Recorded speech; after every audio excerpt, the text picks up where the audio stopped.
장자연 씨 성접대고 사건입니다. 네네. 너무나 잘 알려진 사건인데 지금 네티즌들은 이 가운데 장자연 씨 성접대고 사건에 가장 관심이 많은 것 같아요. 네. 왜냐하면 사람은 한 명 죽었고 스스로 네. 또 스스로 목숨을 끊으면서 마지막에 사회성 고발을 하고 목숨을 끊었는데 네. 그에 대해서 처벌받은 사람이 단 한 명도 없단 말이죠.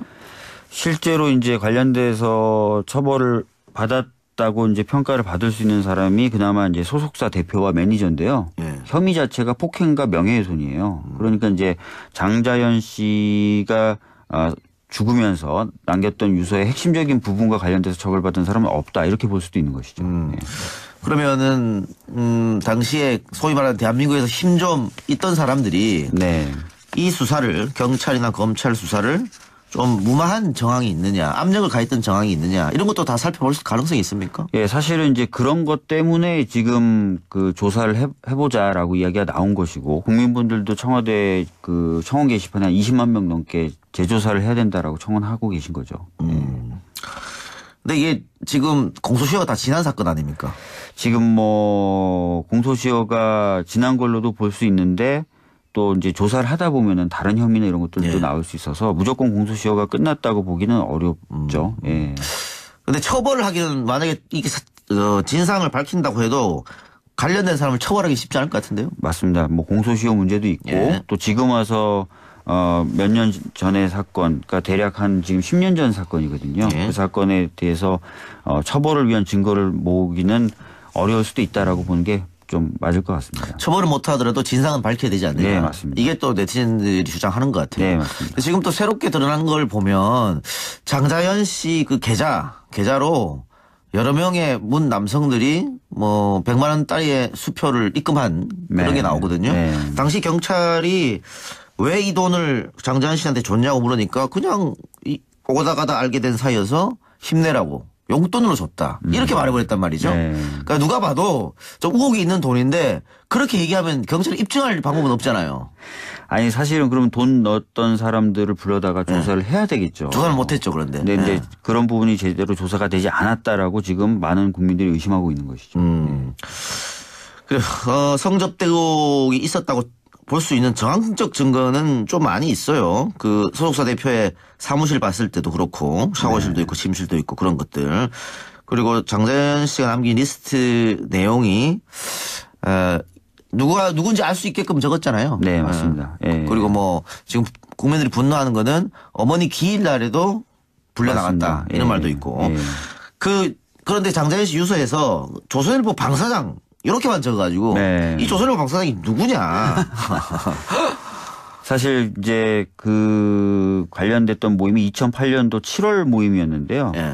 그때 이제 조선일보 사장이 있었다라는 그 내용은 확인해 보니까 사실과 다르다라고 판명이 된 거예요. 예. 그래서 이제 모든 게 다 덮여버렸는데 사실은 수사당국이 그 당시 수사할 때 2007년 10월 모임과 2008년 10월 모임에 조선일보 사주 관련된 사람들이 참석했다라는 것은 그 당시에도 좀 파악하고 있었던 것 같아요. 지금 보도되는 걸 봤을 때는. 예.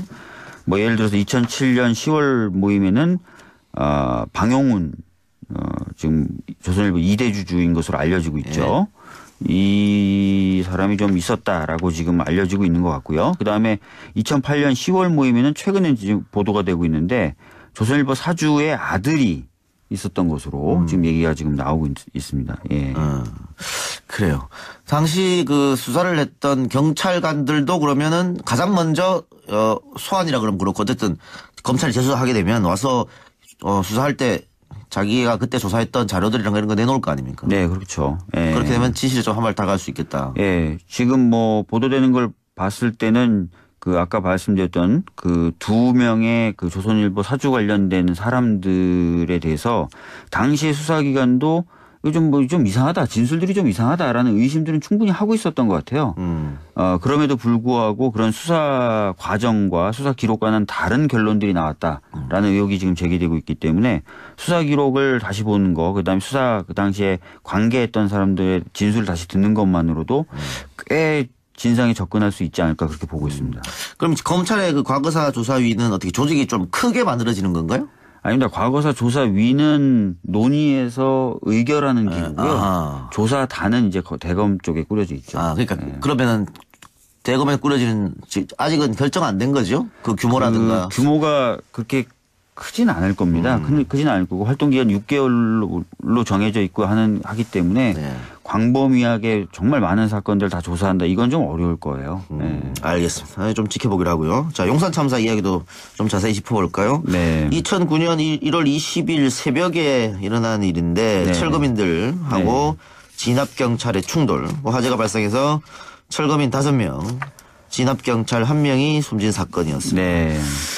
당시도 뭐 논란이 좀 있었습니다. 어쨌든 철거민들을 처벌로 끝이 났고요. 네. 당시 진압 책임자였던 서울지방경찰청장 김석기 청장은 이후에 한국공항공사 사장을 거쳐서 국회의원이 네, 지금도 국회의원이 맞습니다. 된 네. 거죠. 자, 가장 기본적인 거 한번 볼까요? 화재 원인. 화재 원인이 뭐냐? 아직 뚜렷하게 밝혀진 게 없는 겁니까? 지금 검찰은 뭐 그 당시부터 지금까지 그 화염병, 그러니까 철거민들이 던졌던 화염병이 발화 원인이다라고 주장을 했는데 분명하고 명확한 증거는 제출하지 못했다라는 평가를 받고 있습니다. 그리고 네. 오히려 재판 과정에서 다른 원인에 의한 발화 가능성도 있다는 지적들이 계속 나왔어요. 그 당시에 이제 그 안에 유증기, 그러니까 여러 가지 어떤 기름 증기죠. 이런 것들이 가득 차 있는 상태였고 그래서 단순한 어떤 스파크만 튀어도 불이 붙는 상황에서 뭐 발전기가 계속 돌아가고 있었다는 얘기도 나오고 있고요. 또는 강제 진입을 위해서 용접기라든지 그라인더 같이 불꽃이 튈 수 있을 만한 도구들을 경찰이 썼다라는 진술도 나오고 있어서 화재 원인이 명확하게 이제 화염병에 의한 것이다라고 얘기하기 어렵지 않냐라는 평가들이 나오고 있습니다. 그러니까 당시 경찰은 철거민이 던진 화염병으로 발화가 됐다고 하고요. 당시 생존 철거민들은 그렇지 않고 경찰이 막론해서 사용했던 여러 가지 그 발화 가능성이 있었던 전기톱이라든가 네. 이런 것으로 발화가 됐다라고 주장해서 첨예하게 대립됐다. 네, 맞습니다. 예. 이거는 발화 왜 불이 일어났느냐 이거는 네. 누구 때문에 사람들이 사망했을까 이걸 밝히다 중요한 거니까. 뭐 그렇죠. 예. 그렇습니다. 예. 그리고 두 번째는 그렇다면은 당시 경찰이 진압 이게 과잉 진압이냐 혹은 불법 진압이냐 이것도 규명을 해야겠죠. 네, 뭐 사실 불법적인 행태가 있었다는 것은 수사 과정에서도 확인이 된 바가 있어요. 예를 들어서 당시 동원됐었던 소위 말하는 철거 용역들과 경찰이 공동 작전을 했었다라는 정황들이 좀 나왔었고, 뭐 사진이나 영상을 통해서도 살수하는 것을 뭐 용역이 하고 있는 장면이 찍히기도 했고요. 그래서 불법 또 과잉 진압에 대한 의혹은 그 당시부터 계속 제기되어 왔었던 것입니다. 당시 왜 경찰이 그렇게 무리하게 들어갈 수밖에 없었죠?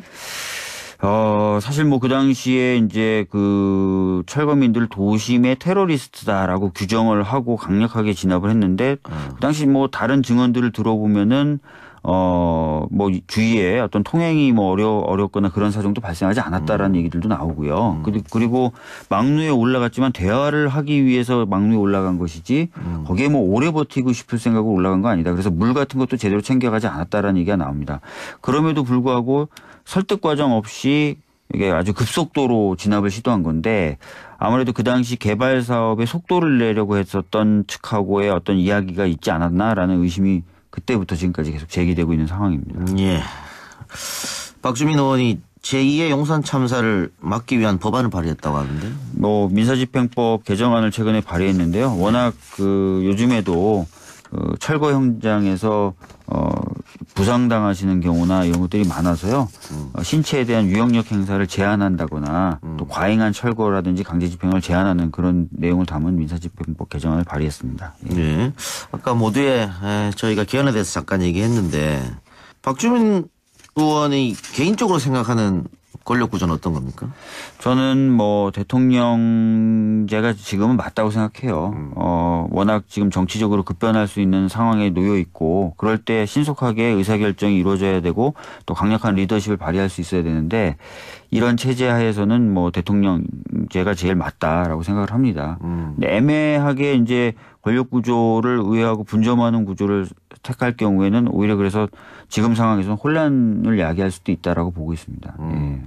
근데 뭐 박근혜 전 대통령, 이명박 전 대통령 저렇게 구속된 것은 대통령의 너무 막강한 고난 때문에 그런 것 아니냐는 주장이 있거든요. 조금 힘을 빼야 된다라는 주장을 어떻게 생각하세요? 그래서 지금 뭐 분권에 관련된 내용은 대통령님이 발의하신 개헌안에도 담겨 있고 저희 당 더불어민주당이 마련한 개헌안에도 담겨 있습니다. 뭐 국민의 기본권을 강화해서 통제하는 방법, 지방분권을 강화해서 통제하는 방법, 그다음에 뭐 감사원을 독립시킨다든지 예산 편성권을 국회로, 그다음에 법률안 제출권도 많이 통제하는 식으로 하겠다는 것이거든요. 그래서 그런 것들을 통해 가지고 여러 가지 그 권한 통제가 가능하다고 보여집니다. 예. 알겠습니다. 박근혜 전 대통령 일을 잠깐 하고 마치도록 하겠습니다. 네. 내일입니다. 1심 선고. 네, 맞습니다. 예. 어떻게 예상하세요? 지금 최순실의 경우에는 구형 25년에 선고 20년이었습니다. 예. 근데 박근혜 전 대통령은 구형 30년이거든요. 최소 25년 이상 나오지 않을까 이렇게 보고 있습니다. 예. 25년 이상. 예. TV 중계는 어떻게 보십니까? TV 중계에 대해서 지금 말이 많아요. 근데 분명히 알아두셔야 될 게 뭐냐면 판결을 결국 지금 공개하고 있습니다. 그렇기 때문에 특별히 생중계 자체가 어떤 재판의 어떤 결과라든지 이런 데 영향을 미치는 건 아니다라는 말씀을 다시 한번 드리겠습니다. 생중계 찬성하는 입장이시죠? 네네네. 이재용 씨는 불허가 됐거든요. 그러니까 좀 약간 그때 좀 당황했죠. 저 같은 경우에는. 국민분들이 정말 관심 많이 가지는 사건들에 대해서 재판을 공개하겠다. 선고하는 과정을 공개하겠다라고 했는데 이재용 부회장에 대한 선고는 좀 공개하지 않은 게 저는 적절한 판단은 아니었다고 봅니다. 그러니까 법원이 조례를 바꿔서 생중계하기로 결정한 것은 이유가 있을 텐데 네. 이재용 부회장이나 최순실 씨를 거부하는 그 이유를 들어보면 그러면 왜 바꿨지 저 조례를? 이런 생각 들었단 말이죠. 네. 그러면 앞으로는 대통령 정도쯤 돼야만이 생중계가 되나? 뭐 이런 생각도 해요. 그런데 말입니다. 대통령이 구속되는 불행한 사태가 또 있으면 안 되는 거 아닙니까? 네, 맞습니다. 사실은 그래서 아까 말씀드렸던 것처럼 뭐 이재용 삼성 부회장이나 이런 사건에서 공개를 했었어야 맞겠죠. 네.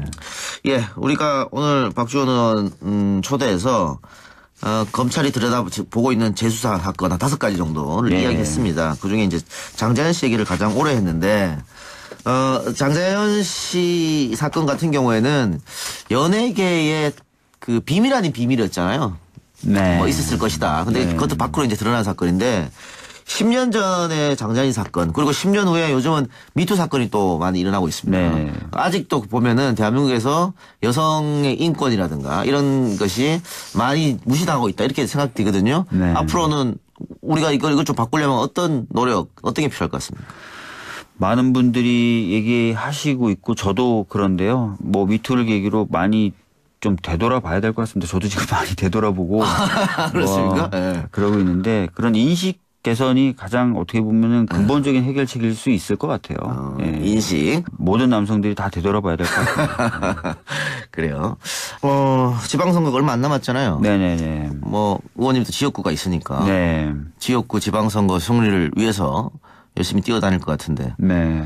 어떻게 이게 좀 희망이 보여요? 어땠습니까? 지금 뭐 이렇게 말씀드리면 좀 뭐 건방지다고 말씀하실 수 있는데 네. 더불어민주당에 대한 당 지지율도 높고 또 문재인 대통령님에 대한 지지도도 높아서 다른 때보다는 그래도 지방선거를 준비하기가 좀 수월하다고 해요. 그래서 그런지 후보자분들도 좀 많이 나와 계시고 그래서 그런 것들 좀 정리하고 차분하게 좀 준비하는 게 오히려 조금 더 어려울 것이다 이런 얘기들도 좀 나오고 있습니다. 알겠습니다. 볼 수 있는 정황적 증거는 좀 많이 있어요. 그 소속사 대표의 사무실 봤을 때도 그렇고 샤워실도 있고 침실도 있고 그런 것들. 그리고 장자연 씨가 남긴 리스트 내용이 누군지 알 수 있게끔 적었잖아요. 네, 맞습니다. 예. 그리고 뭐 지금 국민들이 분노하는 거는 어머니 기일 날에도 불려나갔다 맞습니다. 이런 예. 말도 있고. 예. 그런데 장자연 씨 유서에서 조선일보 방사장 이렇게만 적어가지고 네. 이 조선일보 방사장이 누구냐. 사실 이제 그 관련됐던 모임이 2008년도 7월 모임이었는데요. 예. 그때 이제 조선일보 사장이 있었다라는 그 내용은 확인해 보니까 사실과 다르다라고 판명이 된 거예요. 예. 그래서 이제 모든 게 다 덮여버렸는데 사실은 수사 당국이 그 당시 수사할 때 2007년 10월 모임과 2008년 10월 모임에 조선일보 사주 관련된 사람들이 참석했다라는 것은 그 당시에도 좀 파악하고 있었던 것 같아요. 지금 보도되는 걸 봤을 때는. 예. 뭐 예를 들어서 2007년 10월 모임에는 방용훈 지금 조선일보 2대 주주인 것으로 알려지고 있죠. 이 사람이 좀 있었다라고 지금 알려지고 있는 것 같고요. 그다음에 2008년 10월 모임에는 최근에 지금 보도가 되고 있는데 조선일보 사주의 아들이 있었던 것으로 지금 얘기가 지금 나오고 있습니다. 예. 그래요. 당시 그 수사를 했던 경찰관들도 그러면은 가장 먼저 소환이라 그러면 그렇고 어쨌든 검찰이 재수하게 되면 와서 수사할 때 자기가 그때 조사했던 자료들이랑 이런 거 내놓을 거 아닙니까? 네, 그렇죠. 예. 그렇게 되면 진실에 좀 한 발 다가갈 수 있겠다. 예. 지금 뭐 보도되는 걸 봤을 때는 그 아까 말씀드렸던 그 두 명의 그 조선일보 사주 관련된 사람들에 대해서 당시 수사기관도 좀 이상하다. 진술들이 좀 이상하다라는 의심들은 충분히 하고 있었던 것 같아요. 그럼에도 불구하고 그런 수사 과정과 수사 기록과는 다른 결론들이 나왔다라는 의혹이 지금 제기되고 있기 때문에 수사 기록을 다시 보는 거, 그다음에 수사 그 당시에 관계했던 사람들의 진술을 다시 듣는 것만으로도 꽤 진상에 접근할 수 있지 않을까 그렇게 보고 있습니다. 그럼 검찰의 그 과거사 조사위는 어떻게 조직이 좀 크게 만들어지는 건가요? 아닙니다. 과거사 조사위는 논의해서 의결하는 기구고요. 조사단은 이제 대검 쪽에 꾸려져 있죠. 그러니까 그러면은 대검에 꾸려지는 아직은 결정 안 된 거죠? 그 규모라든가. 규모가 그렇게 크진 않을 겁니다. 크진 않을 거고 활동 기간 6개월로 정해져 있고 하기 때문에 광범위하게 정말 많은 사건들 다 조사한다. 이건 좀 어려울 거예요. 알겠습니다. 좀 지켜보기로 하고요. 자, 용산 참사 이야기도 좀 자세히 짚어볼까요? 네. 2009년 1월 20일 새벽에 일어난 일인데 철거민들하고 진압경찰의 충돌. 화재가 발생해서 철거민 5명, 진압경찰 1명이 숨진 사건이었습니다. 네. 당시도 뭐 논란이 좀 있었습니다. 어쨌든 철거민들을 처벌로 끝이 났고요. 네. 당시 진압 책임자였던 서울지방경찰청장 김석기 청장은 이후에 한국공항공사 사장을 거쳐서 국회의원이 지금도 국회의원이 됐던 거죠. 자, 가장 기본적인 거 한번 볼까요? 화재 원인. 화재 원인이 뭐냐? 아직 뚜렷하게 밝혀진 게 없는 겁니까? 지금 검찰은 뭐 그 당시부터 지금까지 그 화염병, 그러니까 철거민들이 던졌던 화염병이 발화 원인이다라고 주장을 했는데 분명하고 명확한 증거는 제출하지 못했다라는 평가를 받고 있습니다. 그리고 오히려 재판 과정에서 다른 원인에 의한 발화 가능성도 있다는 지적들이 계속 나왔어요. 그 당시에 이제 그걸로도 볼 수 있는데 또 이제 조사를 하다 보면은 다른 혐의나 이런 것들도 나올 수 있어서 무조건 공소시효가 끝났다고 보기는 어렵죠. 예. 근데 처벌을 하기는 만약에 이게 진상을 밝힌다고 해도 관련된 사람을 처벌하기 쉽지 않을 것 같은데요? 맞습니다. 뭐 공소시효 문제도 있고 또 지금 와서 몇 년 전의 사건, 그러니까 대략 한 지금 10년 전 사건이거든요. 그 사건에 대해서 처벌을 위한 증거를 모으기는 어려울 수도 있다라고 보는 게 좀 맞을 것 같습니다. 처벌을 못 하더라도 진상은 밝혀야 되지 않느냐. 네, 맞습니다. 이게 또 네티즌들이 주장하는 것 같아요. 네, 맞습니다. 지금 또 새롭게 드러난 걸 보면 장자연 씨 그 계좌로 여러 명의 문 남성들이 뭐 100만 원짜리의 수표를 입금한 그런 게 나오거든요. 당시 경찰이 왜 이 돈을 장자연 씨한테 줬냐고 물으니까 그냥 오다 가다 알게 된 사이여서 힘내라고 용돈으로 줬다. 이렇게 말해버렸단 말이죠. 그러니까 누가 봐도 좀 우혹이 있는 돈인데 그렇게 얘기하면 경찰이 입증할 방법은 없잖아요. 아니 사실은 그러면 돈 넣었던 사람들을 불러다가 조사를 해야 되겠죠. 조사를 못했죠. 그런데. 근데 이제 그런 부분이 제대로 조사가 되지 않았다라고 지금 많은 국민들이 의심하고 있는 것이죠. 그래, 성접대 의혹이 있었다고 장자연 씨 성접대 의혹 사건입니다. 네네. 너무나 잘 알려진 사건인데 지금 네티즌들은 이 가운데 장자연 씨 성접대 의혹 사건에 가장 관심이 많은 것 같아요. 왜냐하면 사람은 한 명 죽었고 스스로 또 스스로 목숨을 끊으면서 마지막에 사회성 고발을 하고 목숨을 끊었는데 그에 대해서 처벌받은 사람이 단 한 명도 없단 말이죠. 실제로 이제 관련돼서 처벌을 받았다고 이제 평가를 받을 수 있는 사람이 그나마 이제 소속사 대표와 매니저인데요.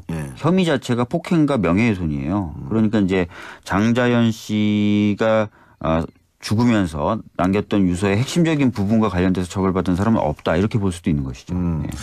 그러면은 당시에 소위 말하는 대한민국에서 힘 좀 있던 사람들이 이 수사를 경찰이나 검찰 수사를 좀 무마한 정황이 있느냐, 압력을 가했던 정황이 있느냐 이런 것도 다 살펴볼 가능성이 있습니까? 예, 사실은 이제 그런 것 때문에 지금 그 조사를 해보자라고 이야기가 나온 것이고 국민분들도 청와대 그 청원 게시판에 한 20만 명 넘게 재조사를 해야 된다라고 청원하고 계신 거죠. 근데 이게 지금 공소시효가 다 지난 사건 아닙니까? 지금 뭐 공소시효가 지난 걸